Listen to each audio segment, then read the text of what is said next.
Dans cette formation, nous allons maintenant voir comment blanchir les dents d'une personne avec votre logiciel Adobe Photoshop CS6.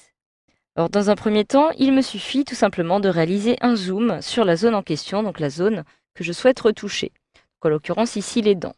Pour réaliser un zoom, j'appuie tout simplement, par exemple, sur la touche Z, me permettre de sélectionner l'outil zoom, et je peux maintenant cliquer une fois, même deux fois, pour accéder justement aux dents de cette personne.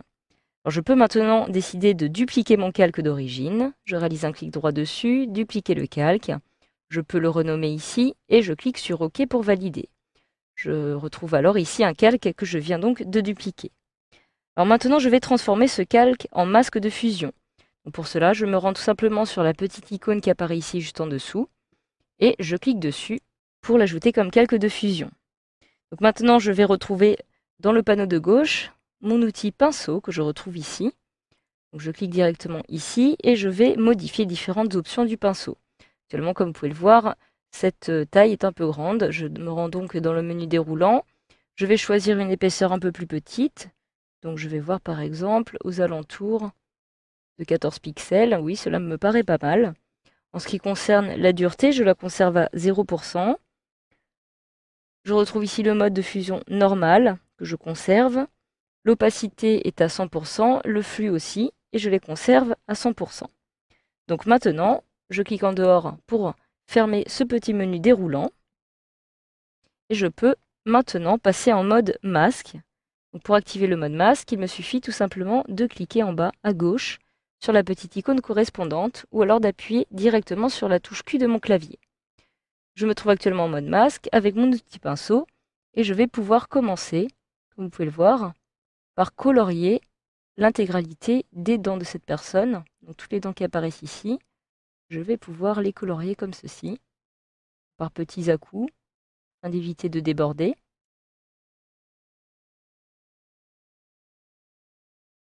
De façon à être le plus précis possible.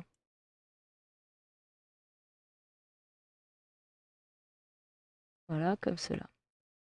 Alors ici, j'ai un petit peu débordé, donc maintenant, si je souhaite supprimer la petite zone que j'ai coloriée en dehors des dents, cela est très simple, il me suffit tout simplement d'appuyer donc sur X une fois, afin d'inverser la couleur de la palette. Donc ici, blanche et noire, couleur de premier et de deuxième plan.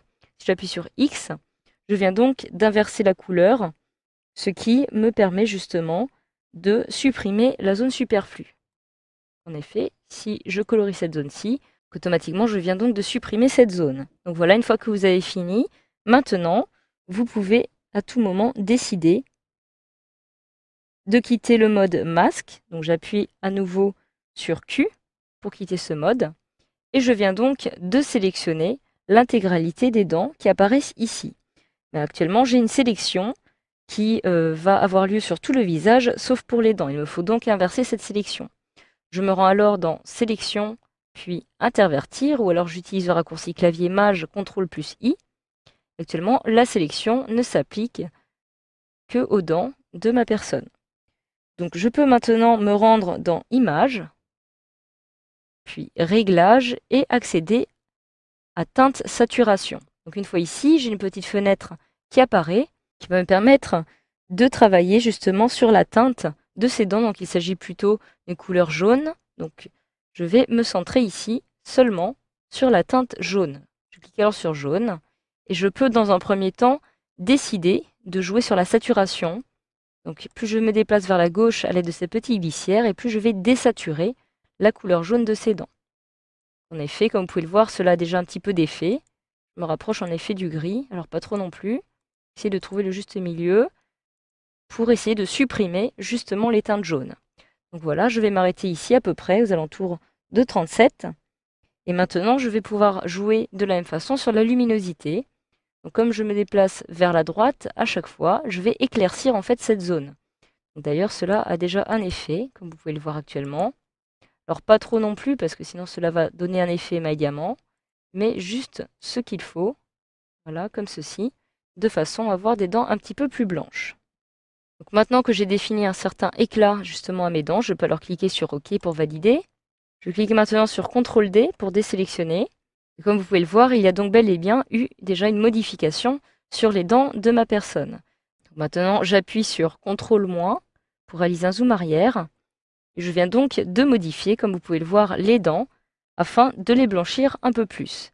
Donc si je me rends maintenant dans mes calques et que je décide de masquer le calque que je viens de modifier, je retrouve, comme vous pouvez le voir, auparavant la couleur initiale, donc plutôt jaune. Et si je l'affiche à nouveau, je retrouve ici les dents que je viens de modifier afin de leur attribuer un certain éclat. Donc voilà, grâce à cette formation, vous savez maintenant comment procéder pour blanchir des dents d'une personne dans votre logiciel Adobe Photoshop CS6.